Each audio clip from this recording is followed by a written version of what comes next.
The most embarrassing royal deaths in history. Boring history for sleep.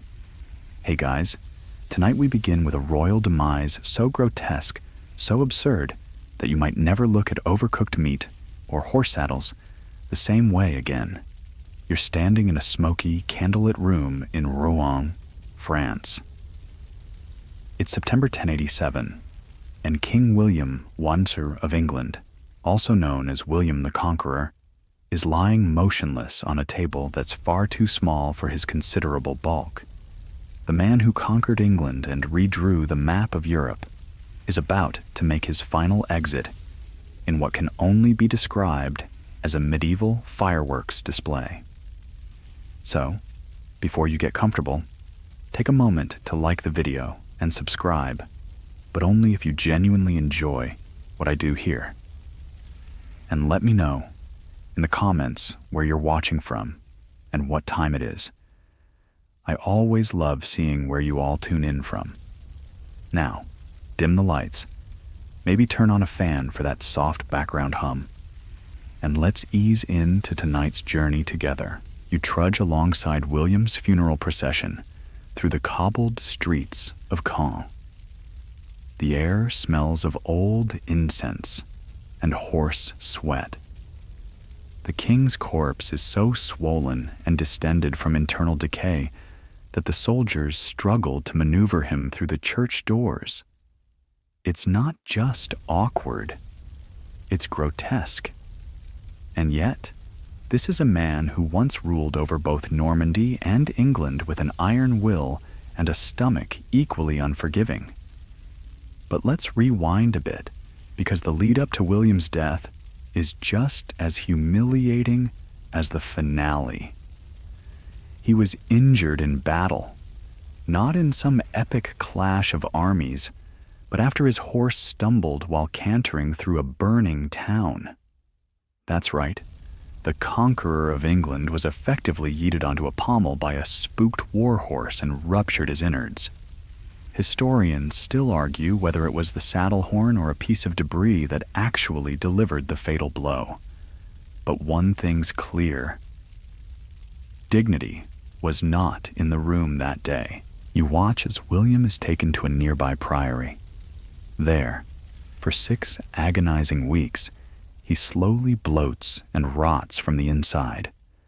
The smell becomes unbearable, so much so that even his sons make themselves scarce. Doctors try to drain his abdomen with what essentially amounts to a giant turkey baster, but it's like trying to deflate a balloon with chopsticks. And then comes the funeral. The bishops arrive in full regalia. The nobles stand awkwardly at the back, noses subtly covered by gloved hands. But as the monks attempt to wedge his massive, overripe body into a stone sarcophagus clearly built for someone about 30% smaller, the worst happens. You close your eyes, but not fast enough, as a wet, meaty pop echoes through the nave. William's body bursts. A sulphurous stench fills the church. Monks gag. Some nobles discreetly leave. And somewhere, someone probably whispers, "He conquered England for this?" A cheeky aside here. You probably won't survive this level of mortifying post-mortem. But don't worry. You're just a dreamer on the sidelines. You're safe, unless you've eaten beans before bed. What's truly embarrassing, though, isn't just the explosion. It's the fact that the very town where he was supposed to be buried nearly denied him access. Turns out, the land where his abbey stood had once been forcibly taken from a local man. Said man's grandson showed up during the funeral and demanded compensation, and the clergy agreed. Only after some hurried coin passing did the ceremony proceed right into that unfortunate bodily detonation. Even in death, William the Conqueror was more feared than loved. He had ruled with ruthless efficiency, introducing the Domesday Book and redefining England's feudal structure. But he'd also razed villages, taxed people to the bone, and taken property like a monarchical magpie. Fringe accounts claim that some locals believed his exploding corpse was divine retribution. God saying, "Nope. Not letting you leave neatly. You walk past the shattered sarcophagus now. It's been patched and repolished, of course, but you swear you can still catch a whiff of something eggy in the air." There's a final indignity to consider. Of all the grand things William built, castles, laws, dynasties, his legacy ends here, split open like a dropped meat pie in front of horrified bishops. And in case you're wondering, yes, there were still hymns sung. The monks just sang them faster than usual. So next time you hear the phrase, "going out with a bang," spare a sleepy thought for William the Conqueror, whose final moment was one for the medieval tabloids. You're standing just outside a heavy wooden door in the Alcazar of Barcelona. The year is 1410. It's oppressively quiet, broken only by the occasional rustle of tapestries in the draft. The chamber beyond smells of roasted goose, spilled wine, and something faintly medicinal. And behind that door, King Martin of Aragon is on the toilet, dying in what might be the most undignified royal finale ever recorded. If you squint back through the dim corridor of time, you'll see Martin not as a king, but as a man who made one very unfortunate series of choices. He overate, overlaughed, and underlived to regret it. Earlier that evening, he'd indulged in a royal feast, as kings were wont to do, roast meats glistening with fat, stewed fruits drowning in honey, and wine, copious wine. The kicker, a dish of particularly hearty eels, which, as one 15th century chronicler tells it, did not sit well with his royal digestion. Now, here's where things get comically medieval. Martin, overcome with gastric distress, retires to his chamber pot. This was no humble bucket in the corner.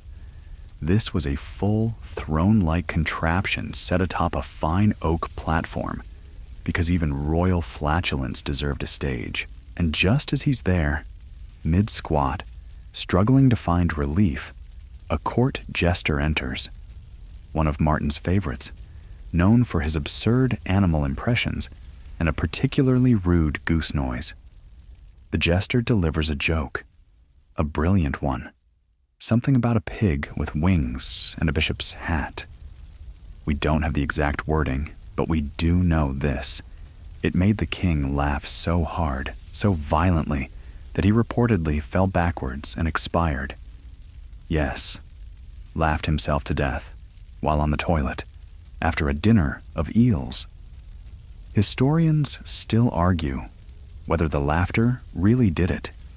Some suggest he suffered a heart attack. Others think it was a stroke brought on by extreme abdominal pressure. One fringe theory even claims he choked mid-chortle on a pickled plum. Whatever the mechanism, the setting remains unforgettable. And of course, the irony didn't escape anyone. King Martin, who had spent years trying to consolidate power and secure an heir, managed instead to die, intestate, heirless, and pants down, literally. His death sparked a succession crisis, the compromise of Caspi, that reshaped the Aragonese crown and flung the region into political chaos. You watch the servants now, panic-stricken, trying to make him look kingly again. They prop him up, tug his robes back down, and attempt to arrange his face into something resembling regal serenity. But the corpse is slumped at a weird angle, mouth open as if mid-guffaw. His fingers are still curled, as though gripping the toilet seat. One of the attendants coughs gently and asks if they should maybe not mention the latrine in the official records. The others nod quickly. In the chronicles, they write that he died of indigestion, which is sort of true.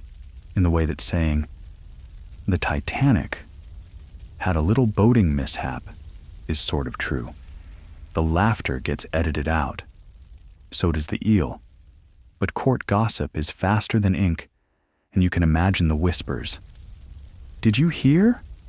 King Martin went out on the can." To be fair, Martin wasn't the only ruler to meet an undignified end in the loo. Elvis Presley, centuries later, would follow in his footsteps.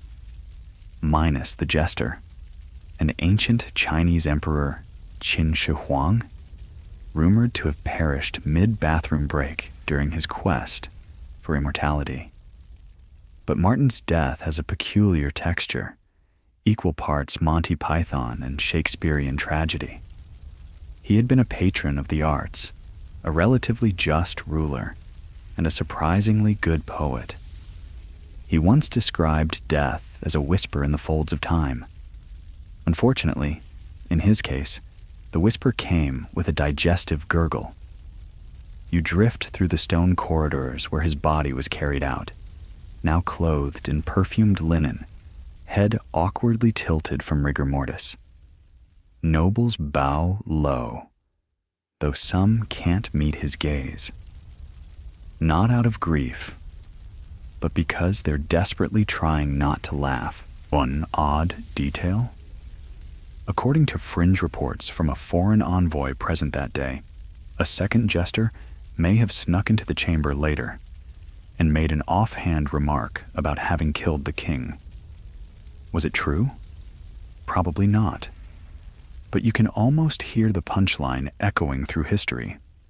And so, Martin becomes a royal footnote, the man who dined too well, laughed too hard, and died doing what most of us hope to do in privacy. From a grand tomb in the monastery of Poblet, his stone effigy lies silent, hands folded serenely over his belly. You, knowing better, might wonder, is he holding in a laugh or something else? You find yourself in the chilly palace of Stockholm in the winter of 1771, where the scent of cardamom, cherry syrup, and impending digestive doom hangs in the air. The fire crackles, velvet curtains sway softly, and at the center of it all is King Adolf Frederick of Sweden, glowing with delight and several helpings too many of his favorite dessert. This is a man who dies, quite literally, from dinner. Not war, not intrigue, just food. It is, in every sense, death by dessert. He starts the evening in high spirits. Adolf isn't exactly a formidable monarch. His nickname among courtiers is the king who reigns but does not rule. Most of his power is ceremonial, his actual influence whittled down by the Swedish parliament. But food? Food is his realm, his sanctuary, his one true throne.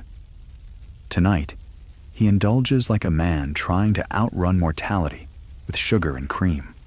Lobster, caviar, sauerkraut, smoked herring, champagne. So far, still king-like. But then comes the final course, semla. Imagine a soft spiced bun filled with almond paste and topped with whipped cream, soaked in hot milk. Now, multiply that by 14. Yes, 14. This was no casual indulgence. It was a one-man dessert duel between monarch and mortality. Historians still argue whether he genuinely ate that many semlor, or if the number grew with each retelling. But the consensus is this. He ate a grotesque amount, washed it all down with sweet milk, reclined like a decadent Roman emperor, and promptly expired. You inch closer to the long table, now littered with sticky silverware and crumpled napkins. Servants whisper nervously. A court physician checks the king's pulse, then his pupils, then quietly signals for a blanket.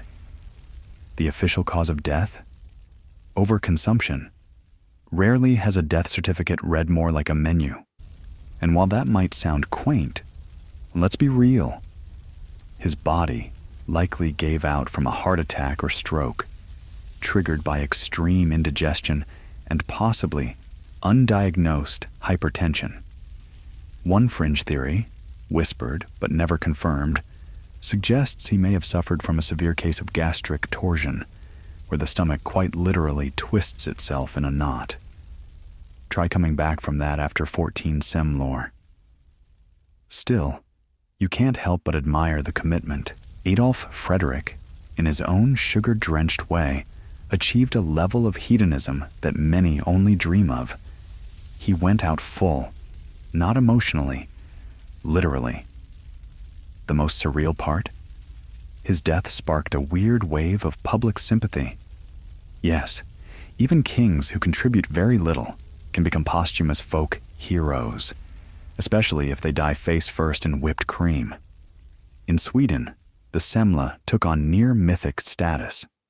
And to this day, on Fettisdagen, Fat Tuesday, Swedes commemorate the king's demise by eating the same exact dessert. 1, maybe 2, never 14. You wander past a silver platter now covered with sticky crumbs and imagine the king's final thought. Was it just one more? Or perhaps something more philosophical? At least, it was delicious. His son, Gustav III, succeeds him soon after. Far more ambitious, with much less fondness for almond paste. But the legacy sticks. No other Swedish monarch is remembered with quite as much affection or amused reverence. After all, who wouldn't want to be remembered as the king who died happy? Let's not gloss over the embarrassment, though. European courts were merciless. French satirists mocked him as the cream-bellied king. British newspapers ran smug headlines about Nordic gluttony. Even the Prussians, notoriously humorless, got in a dig or two about Sweden's dessert diplomacy. And yet, as you fade further into the echoing marble halls of Stockholm Palace, you wonder if maybe, just maybe, this was the best way to go. Not with a whimper, but a bloated, buttery bang. One more curious detail. Adolf Frederick loved astrology. He had his birth chart read regularly and even consulted it for diet advice. The stars, it seems, did not warn him about dairy. Or maybe they did, and he ignored them. Either way, the cosmos weren't interested in portion control. He is buried with due ceremony, lying peacefully in his tomb at Riddarholmen Church. But somewhere in the great cosmic buffet of history, he is forever reaching for one more bun. So, if you ever feel bad about going back for seconds, just remember King Adolf. And maybe stop at 3. You're standing now in the sweltering dust of the Syrian desert, watching as the Roman Empire creaks under the weight of its own hubris.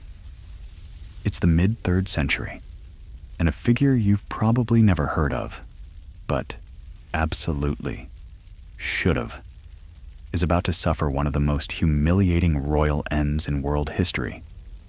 Meet Valerian, Roman emperor. Proud, ambitious, perhaps a touch too sure of his own immortality. He's leading legions eastward to fight the Persians, hoping to reclaim glory and maybe a few provinces. You squint across the battlefield near Edessa and see things are not going well. The Roman army is crumbling under heat, disease, and some very effective Persian cavalry. Valerian's grand plan? Negotiate. What happens next is fuzzy. Historians still argue whether he was invited to parley or simply captured in battle. But either way, Valerian, Emperor of Rome, Lord of the known world, ends up a prisoner of Shapur I, King of Kings of the Sasanian Empire. And Shapur is not in a forgiving mood. At first, the Romans try to spin it. He's just being held temporarily. They whisper in the baths of Rome. A strategic retreat, others say. But word gets out, and it gets worse. Because Shapur, enjoying the propaganda value, parades Valerian around like a trophy. The once mighty emperor is forced to kneel, to bow, to grovel. According to one particularly savage tradition, Shapur even uses Valerian as a human mounting block, literally stepping on his back to get on his horse. And you? You're watching this spectacle unfold under the scorching sun, where Valerian's Roman armor now looks more like a sweaty punishment than a symbol of power. His beard is long. His dignity is long gone. His own men avert their eyes. Some scholars argue this might be a bit of Sasanian exaggeration.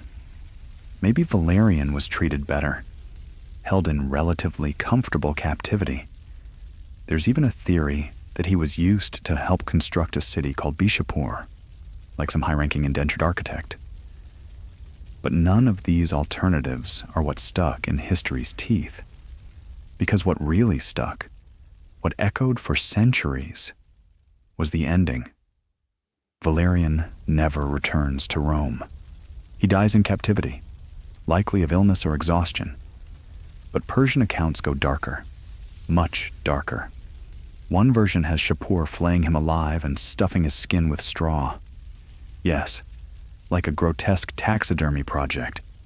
The straw Valerian was then allegedly displayed in a temple or palace, a chilling reminder of what happens to those who cross the East.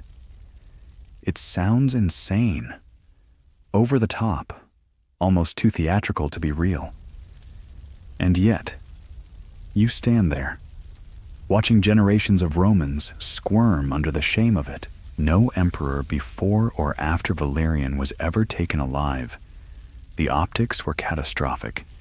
Even if the skin stuffing never happened, the idea was damaging enough. Rome tried to erase it. To this day, there are shockingly few statues of Valerian, almost no imperial busts. Even his coins seem to vanish quicker than others. It's as if the empire itself got embarrassed and tried to delete the whole file. And there's one final indignity you can't unsee. Shapur had monuments carved in stone to commemorate the moment, the most famous at Nakshi Rustam. You can still see it today. A massive rock relief showing Shapur triumphantly towering over a kneeling figure believed to be Valerian, handing over the keys to the empire. No artistic mercy, no flattering reinterpretation. In that moment, you realize this wasn't just a defeat. It was a global humiliation, a turning point where Rome stopped looking invincible and started looking fragile. The Romans, predictably, responded with denial and overcompensation. Valerian's son, Gallienus, took over and tried to steady the ship. But whispers haunted the Senate chambers. A captured emperor? Flayed? Used as furniture? Not even Caligula would have dreamed this up. And here's a quirky side note. Valerian's fate may have been indirectly responsible for the later rise of Christian martyrdom as a potent political force. Some early Christians interpreted his humiliation as divine punishment for his persecution of their faith. Cosmic justice, they said, a reminder that even emperors fall, especially those who try to play God. You leave the desert now, the dry wind tugging at your clothes, and glance once more at the fading carving on the cliffside. Valerian, reduced to stone relief. A flattened legacy. No glorious tomb. No epic funeral pyre. Just a maybe skin sack somewhere in ancient Persia, and a cautionary tale whispered through centuries. So, next time you're feeling humbled, remember, you are, hopefully, not someone's footstool. Progress. You're now standing beneath a red silk canopy in the imperial palace of Chang'an. Lanterns flicker softly. The scent of rice wine and sandalwood hangs in the heavy air. It's the 2nd century BCE, and Emperor Jing of Han, ruler of one of the most sophisticated empires on Earth, is about to die in a way that's equal parts pitiful, perplexing, and vaguely alcohol-related. Emperor Jing wasn't a tyrant. In fact, by ancient imperial standards, he was downright chill. He lowered taxes, reined in powerful nobles, and generally preferred balance over bloodshed. But tonight, that moderation doesn't make it to the wine table. You arrive as a lavish banquet winds down. Music's been played, toasts exchanged. Jing reclines in his raised seat, cheeks flushed, eyes glassy. He's several cups deep into a rice wine that's sweet and deceptively strong. The eunuchs begin clearing platters, ministers bow out, and Jing, with one final raised brow, signals for a short nap before his next meeting, a diplomatic talk with emissaries from the far western states. Spoiler alert, he doesn't make it. According to some accounts, he falls asleep and simply doesn't wake up. Others whisper something darker, that he collapsed mid-meeting, possibly poisoned. Still others say the alcohol overwhelmed a pre-existing condition, a heart problem, maybe a stroke. Historians still argue whether his death was natural, accidental, or politically convenient. All that's certain, he didn't die on the battlefield, or in prayer, or even in bed with concubines. He died, likely drooling, during a work meeting he never attended. The embarrassment doesn't end there. Jing had a reputation for being a bit, how shall we say, fragile. He often avoided long ceremonies, claiming fatigue. He disliked crowds, and at least one fringe court memoir claims he had a tendency to faint when emotionally overwhelmed. So, when the emperor's pulse vanishes and his attendants rush in, no one panics at first. They think it's one of his episodes. One eunuch, trying to be helpful, flaps a fan in his face. Another sprinkles water. Nothing. A third slaps him. Not hard, just enough to test for consciousness. Still nothing. Only after 15 minutes of increasingly awkward attempts to rouse him does someone murmur the unthinkable. He's gone? The room freezes, and then the real panic begins. You watch as courtiers scatter like roaches, each trying to decide whether to announce the death or keep pretending the emperor is napping until a consensus is reached. In ancient China, imperial deaths were delicate affairs. The wrong timing could mean loss of favor, or worse, the loss of your head. Meanwhile, word spreads too quickly. Before the official mourning protocols are in place, foreign emissaries hear about the emperor's death and laugh.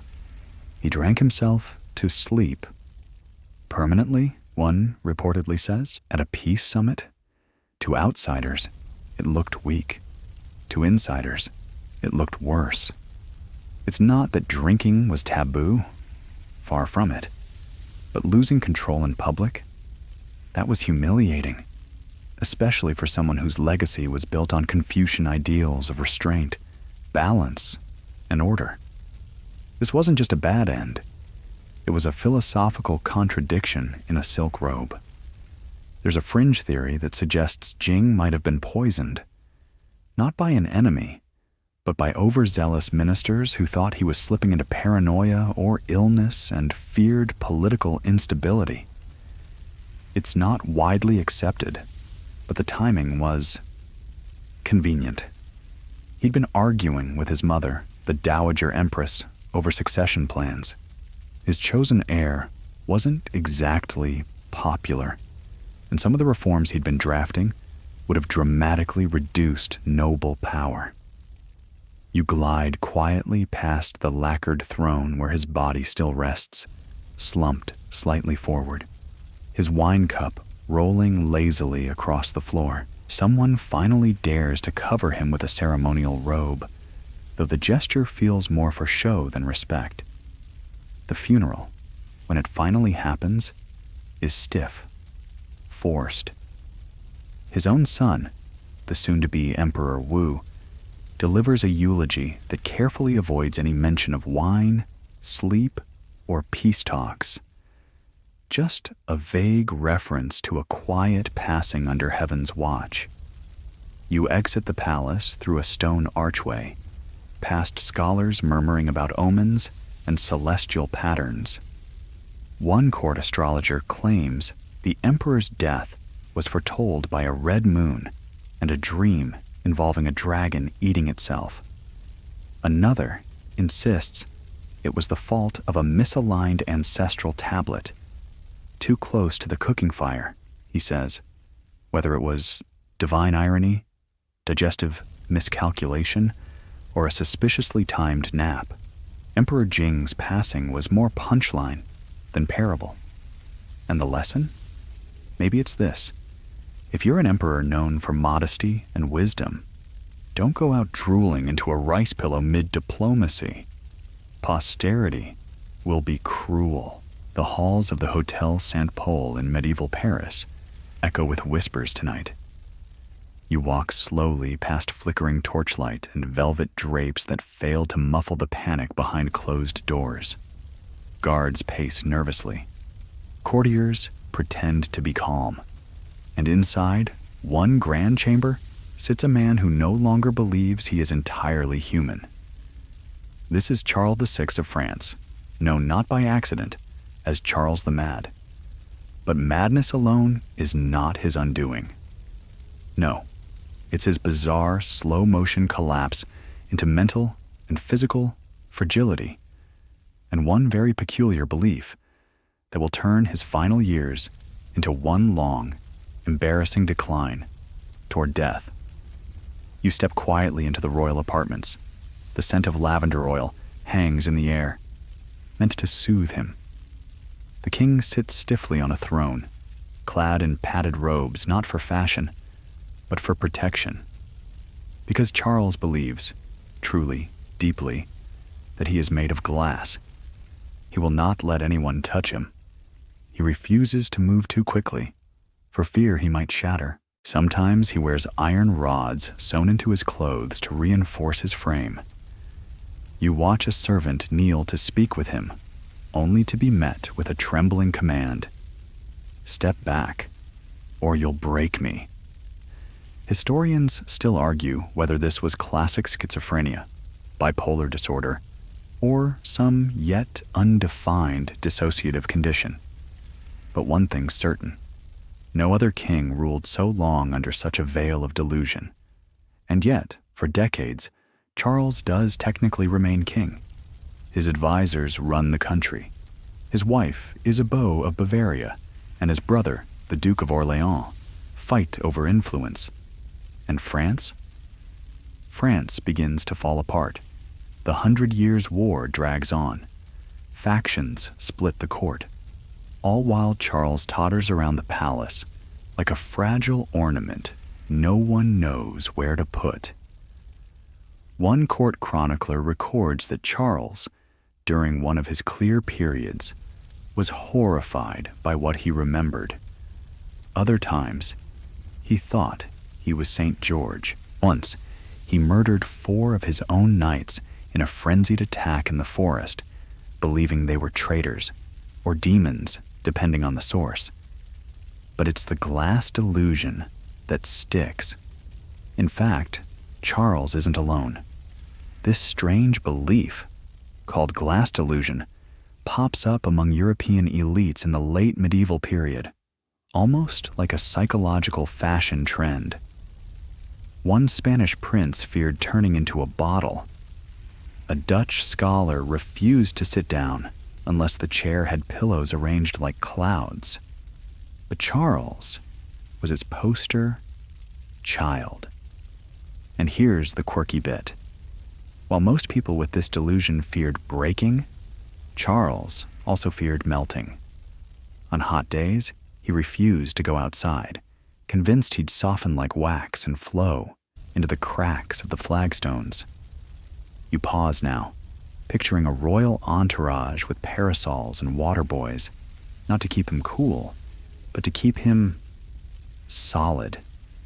His final decline is less explosive than others, but infinitely more drawn out, and, arguably, more embarrassing. For years, the court tiptoes around him. No one dares mention mirrors. He panics at his own reflection. He stops recognizing his children. He sometimes forgets he's king. Once, he insisted that a common merchant was actually Pope Urban VI and bowed to him in the hallway. The merchant fainted. Fringe historians have suggested his illness was worsened by environmental poisoning, possibly from mercury-laced ointments used to treat a skin infection in his youth. Others say the royal bloodline had simply been stretched too thin, or maybe it was trauma. He took the throne at 11 and was ruling during an endless war by 20. Either way, by the time of his death in 1422, Charles is more ghost than monarch. You walk beside his bed now, where the once glorious king lies curled beneath layers of embroidered blankets. A priest murmurs final prayers. The room is so quiet, you can hear the wind rattling the window panes. Charles flinches at that. He thinks they're bones. His breath slows, his fingers twitch. Then, quietly, mercifully, he slips away. No dramatic explosion, no comedic finale, just the sound of a soft, sad exhale from someone who is afraid of his own fragility, and may not have been wrong. You'd think that would be the end. But no. His funeral, despite being lavish, is marred by hushed gossip and suppressed giggles. The glass king, they say. He's finally shattered. And his legacy? Not the war, not the treaties, not the royal reforms he never really enacted. Just that singular image. A monarch, wrapped in cushions, whispering warnings about breaking into 1,000 pieces if someone brushes his sleeve too hard. So if you've ever tiptoed around someone's delusions or felt like the world might crack you open, don't worry. Even kings have been there. You're standing in the narrow, cobbled streets of Braunau am Inn, a sleepy Austrian town best known, at least today, for its record-breaking beard fatality. No, that's not a typo. Tonight's unfortunate royalish subject is Hans Steininger, the town's burgomaster in the 16th century, whose magnificent facial hair earned him fame in life and sealed his doom in death. He isn't technically a king, but bear with me. His beard was so absurdly long, he might as well have worn it like a crown. Hans Steininger was well respected in his day, a capable administrator, a savvy negotiator, and a local celebrity thanks to the fact that his beard, yes, his beard, was over 4.5 feet long. You heard that right. Long enough to be tucked into his belt, long enough to trip over, long enough to kill. You stroll beside Hans one cool September morning in 1567. He's out inspecting the town's new grain warehouse, nodding politely to townsfolk. His beard, as always, is neatly rolled up and tied in a silk ribbon. It's his pride and joy, equal parts statement piece and municipal hazard. Then, a fire breaks out. The bell tower tolls. People scream. Hans leaps into action. He's not the kind of man to run from disaster, but in his haste, he does something very foolish. He unties the beard. Why? Historians still argue. One theory is that he thought the silk ribbon might catch fire. Another suggests he wanted to appear more heroic without his decorative look. Either way, he lets it hang loose. Bad move. In the chaos, Hans trips on his own beard. He stumbles down a flight of stone steps, cracks his neck, dies instantly. And just like that, one of the most majestic chins in European history falls silent. You're now at his funeral, where mourners try to keep straight faces. No one wants to say it, but everyone's thinking it. He bearded himself to death. Of course, official records say he died in an unfortunate fall. But town gossip does what gossip does best. Within weeks, poems are written. One of them, translated awkwardly from early German, goes something like, "Oh Hans, your wits were fine, but your beard outlived your spine. It's not just locals who find it amusing." The story spreads across the empire. Other mayors, not wanting to meet a similar fate, begin trimming their own facial hair. Beards fall out of fashion for decades. You could argue Hans Steininger single-handedly influenced early modern grooming trends by dying tragically under his own whiskers. And here's the quirky twist. His beard still exists. That's right. Preserved under glass in Braunau's Town Museum, Hans's legendary facial feature sits curled like a pale brown rope, waiting for curious visitors. You imagine the museum tour guide trying not to snicker as they explain how the beard outlasted its owner by centuries. What's especially striking is how seriously the town treats him. His tomb is elaborate. His portrait hangs in the rat house. And every so often, a local festival honors him, not with jokes, but with pride. Because despite the embarrassing end, Hans was a capable leader, and perhaps there's something noble in dying for your aesthetic. Some fringe scholars have suggested his death may not have been accidental at all. Was there a jealous rival? A razor-hating assassin? One 19th century pamphlet, clearly written with more imagination than evidence, claims the beard was cursed. Others argue the whole story is exaggerated, a moral tale about vanity wrapped in real events, but contemporary records back it up. Local council minutes from the week after his death include a note about ensuring future leaders keep their facial hair in moderate condition. Bureaucratic shade at its finest. You leave the museum now, the image of that long, winding beard still in your mind, and think of all the odd ways a legacy can linger. Some build monuments. Some write laws. Hans left a beard. And honestly, it worked. Today, you can buy miniature Hans Steininger beard replicas from the gift shop. They come with a ribbon, hopefully fire retardant, so next time you trip over a loose shoelace or stub your toe on something ridiculous, remember, at least you didn't go the way of Hans. Fashion might kill, but rarely so literally. Now, you're drifting down a slow-moving river in Siam, the warm breeze rippling across the water as lotus blossoms float by and golden palace spires shimmer in the distance. It's 1880, and Queen Sunanda Kumariratana, the first wife and half-sister of King Chulalongkorn, is embarking on a royal outing that should have been nothing more than a quiet pleasure cruise. But this ride, gentle as it begins, will end in tragedy. So absurd, it defies belief. And worse, it ends with people just watching it happen. You join the royal flotilla as it glides along the Khao Phraya River. It's a picture of elegance.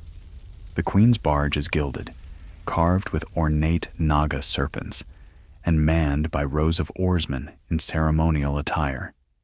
Inside, Sunanda relaxes with her infant daughter, sheltered from the sun beneath a silk canopy. All of Siam's royal dignity seems to glide effortlessly with her down the water. But dignity, it turns out, is exactly what will betray her. Suddenly, a ripple becomes a wave. A current snags the barge. It lurches, tips, and within seconds, the vessel flips. Queen Sunanda and her child are thrown into the muddy water, And here's the part that's truly nightmarish. No one helps. You watch in horror as boatmen nearby sit frozen, clutching their oars, but making no move to dive in. Palace guards on nearby boats shout orders, but no one jumps into the river. The queen, weighed down by her elaborate court dress, struggles for breath. The baby slips beneath the surface. Both drown, slowly and publicly, within reach of help. Why didn't anyone save them? Here's where the embarrassment turns into a national scandal. In Siam at the time, it was illegal, punishable by death, for a commoner to touch a member of the royal family, even to save their life. This wasn't just superstition. It was a codified belief in Sakdina, the divine hierarchy of Thai society. Royal bodies were considered sacred. Touching them without permission was sacrilege. So the guards stood by, terrified of doing anything that might be seen as treason. Historians still debate whether this law was universally enforced or whether fear and confusion simply paralyzed the men that day. Some argue that an emergency override could have saved her.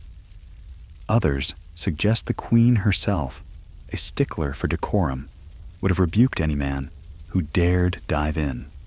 But the result remains: a queen, a baby, and an entire boat crew slowly descending into disaster.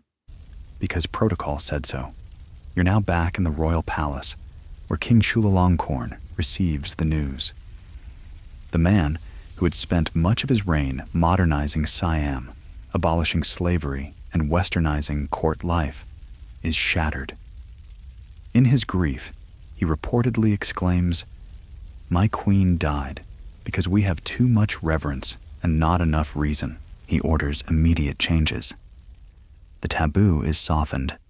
The idea that a royal life must be preserved at all costs, even at the expense of ceremony, begins to take root.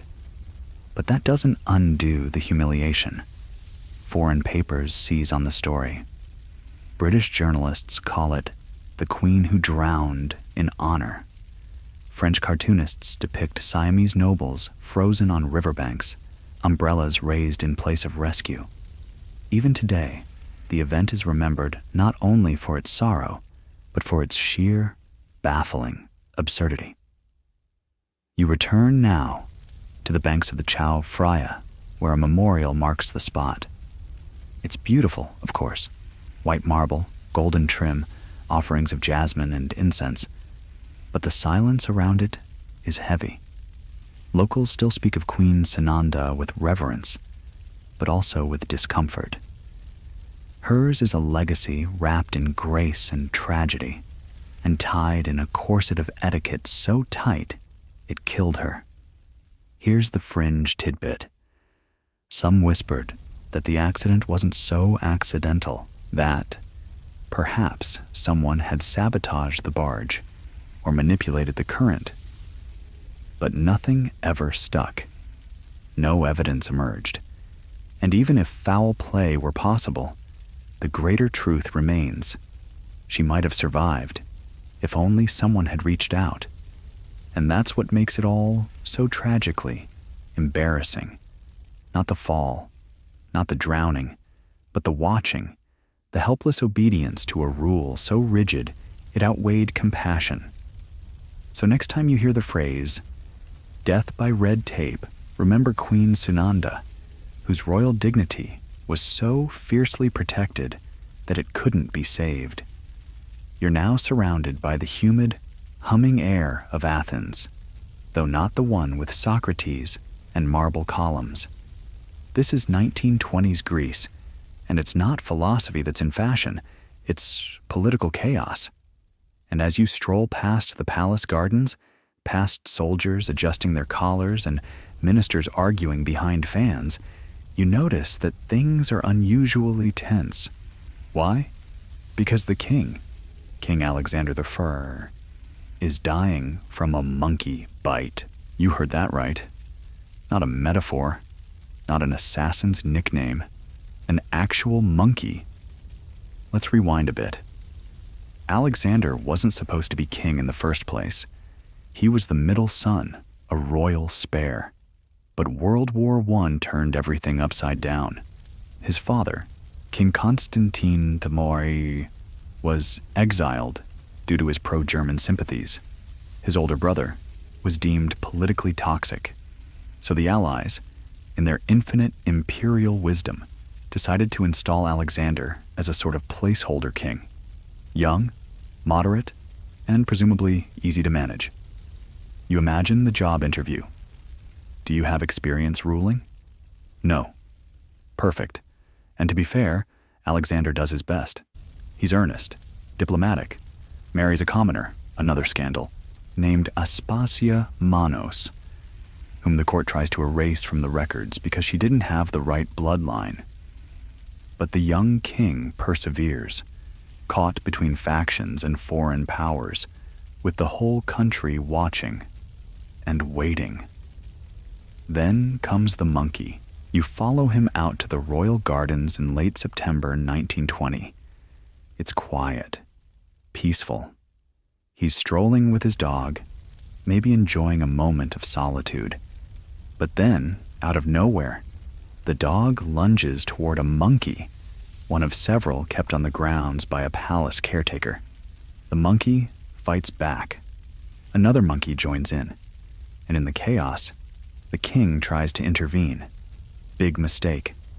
One of the monkeys, small, furious, and absurdly fast, sinks its teeth into his leg and hand.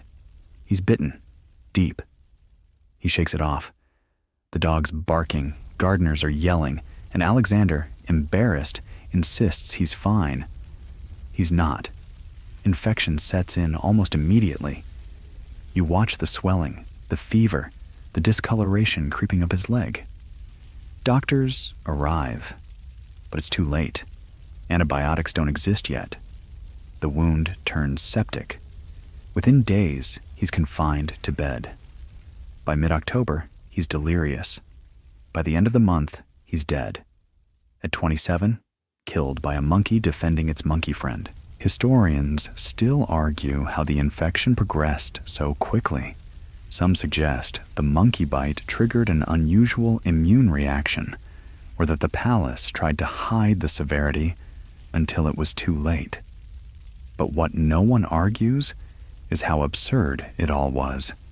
Because this wasn't just a tragedy, it was a geopolitical domino. With Alexander gone, there's no clear successor. The monarchy teeters. The Allies can't agree on a replacement. Eventually, Alexander's father, remember him? The one exiled for siding with Germany, returns to the throne, reignites political tensions, and helps lead Greece into a disastrous war with Turkey. Tens of thousands die, cities burn, and it all loops back to that monkey. Winston Churchill, never one to pass up a grim bon mot, famously wrote, "A monkey bit the king of Greece, and more lives were lost than in the Battle of Waterloo." Which may be a slight exaggeration, but not by much. You're standing now at Alexander's modest tomb, tucked away in the royal cemetery of Totoi. It's quiet. There's no great monument, no grand arch, just the lingering feeling that the world turned because a monkey got spooked. A fringe theory? That it wasn't just bad luck. That the monkey may have been released on purpose, part of an assassination plot masked by the chaos of the garden. No evidence ever supported it, but people still whisper it was too ridiculous not to be intentional. And yet, the most humiliating part isn't just how he died. It's what he represents. The perfect storm of inexperience, political interference, and royal fragility. A puppet king, married to a commoner, bit by a monkey, triggering a war. It reads like a tragic comedy. You leave the palace grounds with the cicadas buzzing in your ears, and one last image in your mind.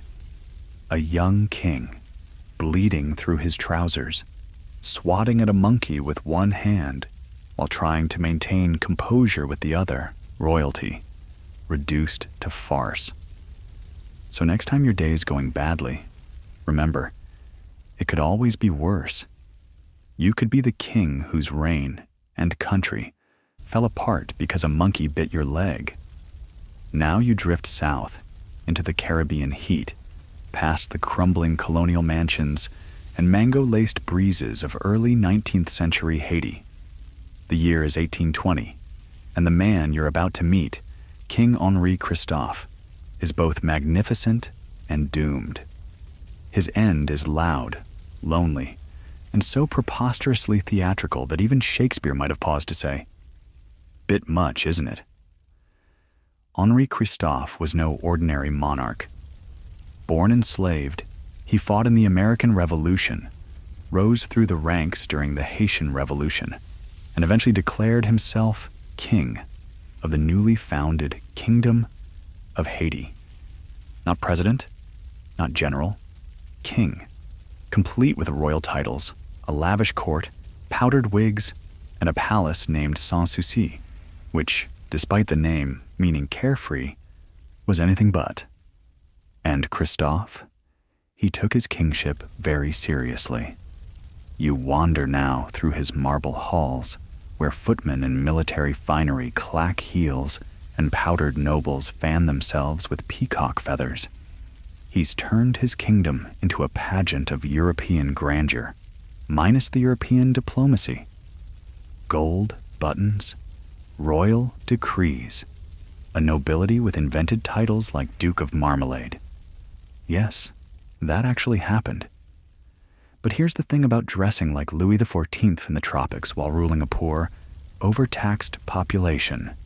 You make enemies. Fast. Christophe was brilliant, but harsh.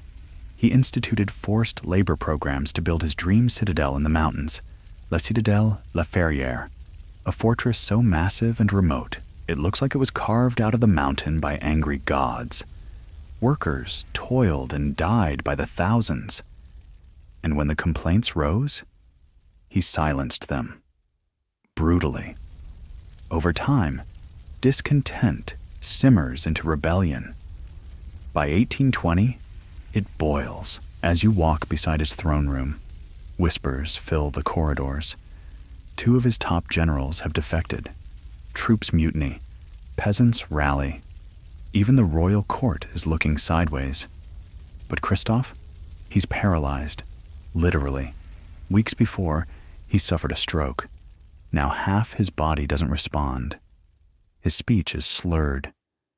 And the man who once rode horseback up cliffs is now being dressed by servants like a very grumpy doll. He retreats to the citadel, that massive stone bastion perched on a mountain that, ironically, he built to protect against exactly this kind of uprising. But it's not enough. October 8th, 1820. The final act. The rebels are closing in. His ministers beg him to flee. His wife and children are already gone. But Christophe, ever the king, even in defeat, refuses. He dons his uniform, orders his aides out, and in a grand moment of tragic pride, shoots himself in the belly with a silver bullet. Yes, silver, because apparently, even in suicide, this man would not do things halfway. You stand there now, in the quiet that follows. The chamber is heavy with gunpowder and smoke. His powdered wig has slipped slightly sideways. Blood stains his ornate waistcoat. He does not die instantly. Some say he moaned for hours. Others claim he died upright, still trying to maintain posture. Historians still argue whether the silver bullet was symbolic or just available. But there's no doubt about the message. I'd rather die royally than be dragged like a common traitor. Later, his body is buried hastily within the citadel's walls, supposedly with quicklime to prevent desecration. No funeral procession. No mourning crowds. Just the silent stone fortress and a few loyal guards who mutter prayers into the jungle wind. What makes it so embarrassing isn't the suicide itself. Many rulers have chosen that route. It's the sheer production of it. The wigs, the self-bestowed nobility, the powdered death. It's like if Napoleon ended his reign with a confetti cannon. You pace the citadel now. It's still there today. Massive, brooding, full of ghosts. Some say you can feel Henri's presence in the stone, hear him pacing the upper walls, still wearing his sash, still trying to hold the kingdom together with a bullet hole in his gut. His death didn't just end his reign. It ended monarchy in northern Haiti. Within days, the kingdom collapsed. The country would eventually reunite under a republic. And while Christophe is remembered today with a strange mixture of awe and pity, his death remains one of history's strangest royal curtains. A king who shot himself rather than surrender. A nation that fell apart beneath a powdered wig. So, if you ever feel like you're putting on airs, trying a little too hard to impress, just ask yourself, am I loading a silver bullet in a brocade jacket? No? Then I'm probably fine. And now, as the echoes of crowns clattering to the floor fade into the distance, you begin to drift. You've walked through palaces of glass and chambers of silk, through echoing cathedrals and crumbling thrones. You've watched emperors bloat and burst, queens sink in silence, and kings fall to monkeys, laughter, and their own ornate mistakes. The world of royalty may sparkle on the outside, but tonight has reminded you it can be absurdly fragile underneath.